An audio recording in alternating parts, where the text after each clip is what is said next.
kuatkan hati. Negeri ini memanggilmu kawan, belajar bergerak berbagi untuk negeri. Guru penggerak majukan pendidikan, guru penggerakmu hamba para murid, kreatif rancang pembelajaran, hargai potensi tingkatkan prestasi. Waalaikumsalam warahmatullahi wabarakatuh. Jadi sini mohon izin Bapak, Oke. kami akan menginformasikan dan izin mengenai tugas kami berdua, yaitu demonstrasi kontekstual. Boleh dimulai Bapak? Monggo silakan. Terima kasih. Terima kasih ya Pak atas waktunya. Yang saya ini pertanyaannya terkait dengan cara pengambilan keputusan. Dan pertanyaan pertama itu, selama ini bagaimana Bapak itu mengidentifikasi kasus-kasus yang merupakan dilema etika atau rujukan moral yang terjadi di sekolah ini, begitu Pak? Saya identifikasi yang pertama dari sudut pandang benar lawan salah atau juga benar lawan benar. Berikutnya, selama ini bagaimana Bapak menjalankan pengambilan keputusan di sekolah Bapak, terutama untuk kasus di mana ada dua kepentingan yang sama-sama benar atau mengandung nilai kebajikan. Ya tentunya untuk mengambil suatu keputusan kadang-kadang tidak mudah ya. Jadi saya itu diantaranya mempertimbangkan dengan cara melihat yang tentunya paling banyak manfaatnya. Langkah-langkah atau prosedur apa saja yang biasa Bapak lakukan dalam sebuah pengambilan keputusan tersebut, Pak? Kita mengambil suatu langkah-langkah tertentu ya. Yang pertama diantaranya kita harus memahami permasalahannya. Yang kedua tentunya diskusi dengan pihak terkait, sehingga nantinya menghasilkan keputusan yang baik. Nah, setelah itu kita pertimbangkan solusi yang terbaik seperti apa. Baik, Bapak, terima kasih. Untuk berikutnya, hal-hal apa saja yang selama ini Bapak anggap efektif dalam pengambilan keputusan pada kasus-kasus dilema etika? Kita ambil yang pertama itu kita analis dulu kasusnya dengan baik, terus melibatkan pihak-pihak yang terkait ya, mungkin ada orang tua, ada komite sekolah, ada mungkin masyarakat yang diperlukan. Nah, selanjutnya nomor 3 misalnya dengan tidak melanggar peraturan, karena semua kita itu bekerja itu ada regulasinya, ada peraturannya yang harus kita taati, kita patuhi, sehingga tidak melanggar peraturan. Dan yang keempat adalah bisa bermanfaat bagi umum, bagi orang banyak. Menurut Bapak, selama ini hal-hal apa saja yang merupakan tantangan bagi Bapak untuk mengambil keputusan dalam kasus dilema etika tersebut, Pak? Paling sulit dan paling tantangannya besar yaitu apabila ada kasus yang sama-sama benar. Itu apakah Bapak memiliki sebuah jadwal tertentu dalam sebuah penyelesaian kasus dilema etika?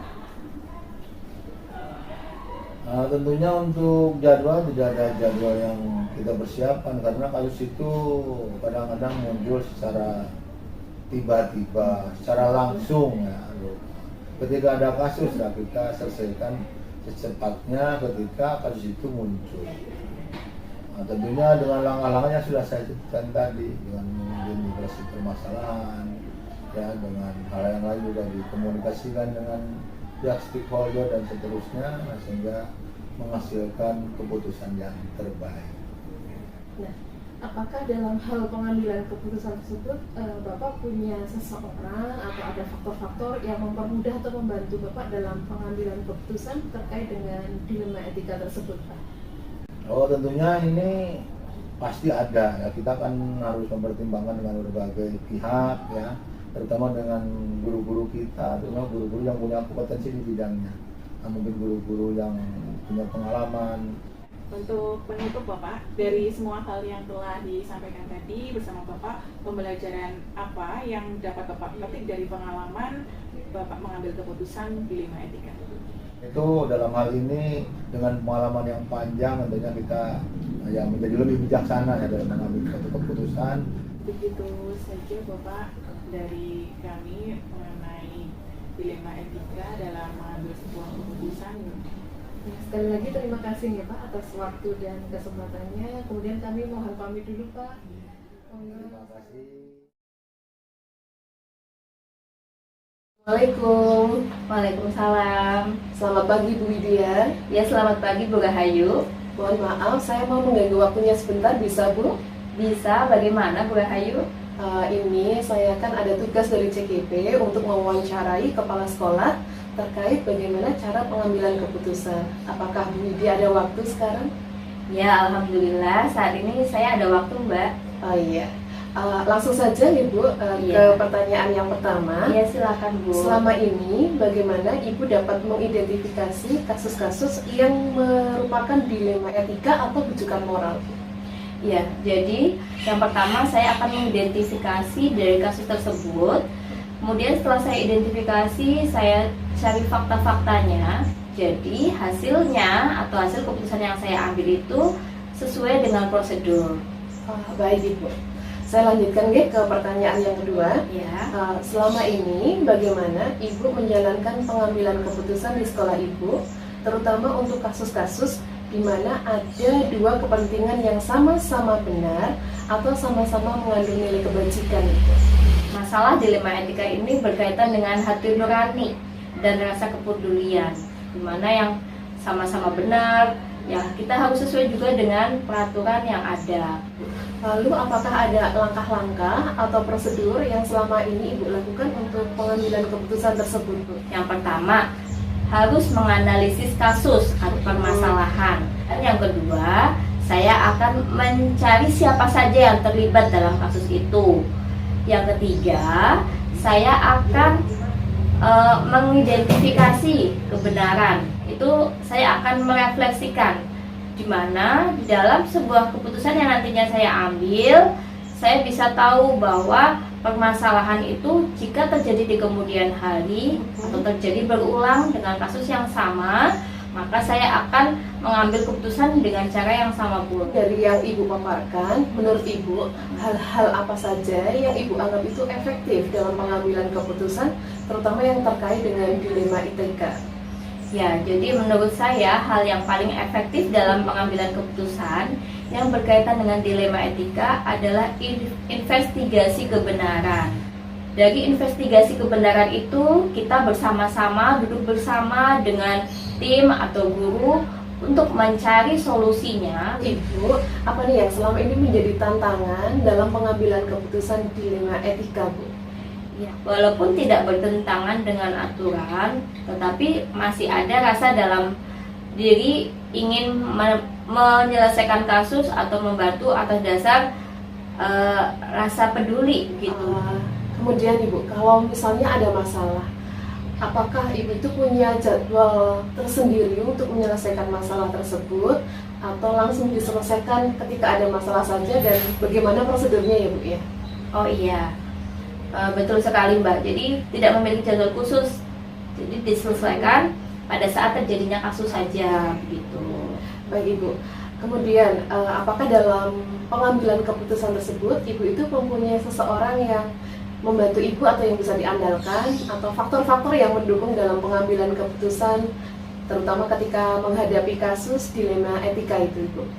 Saya di sekolahan itu melibatkan juga guru-guru terutama wali kelas yang berkaitan dengan permasalahan dari siswa. Selain itu juga saya juga melibatkan dari guru senior, di mana guru senior juga memiliki kebijakan yang nantinya dapat membantu kepala sekolah dalam pengambilan keputusan.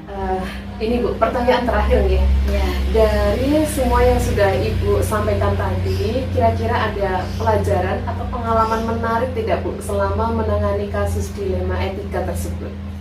Dengan adanya permasalahan-permasalahan di sekolahan juga, itu bisa menjadi evaluasi bagi diri sekolah ataupun diri wali kelas ataupun bagi diri kepala sekolah itu sendiri. Baik Bu Widya, terima kasih sekali atas pemaparan dan juga jawaban atas wawancara yang sudah Ibu berikan. Ya, sama-sama Mbak. Ya, Assalamualaikum. Ya, Waalaikumsalam.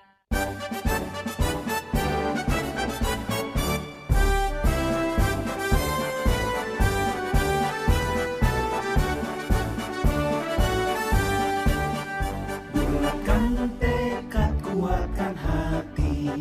Negeri ini memanggilmu kawan.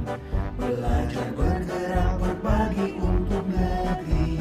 Guru penggerak majukan pendidikan. Guru penggerak menghamba pada murid. Kreatif rancang pembelajaran.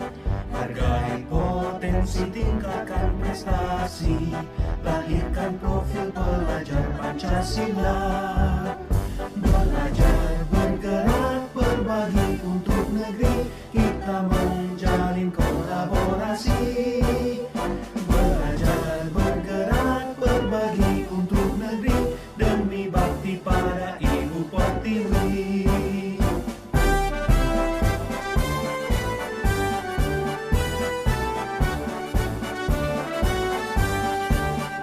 Bulatkan tekad, kuatkan hati. Negeri ini memanggilmu kawan. Belajar bergerak berbagi untuk negeri. Guru penggerak majukan pendidikan. Guru penggerak menghamba pada murid. Kreatif rancang pembelajaran. Hargai potensi, tingkatkan prestasi. Lahirkan profil pelajar Pancasila. Belajar bergerak berbagi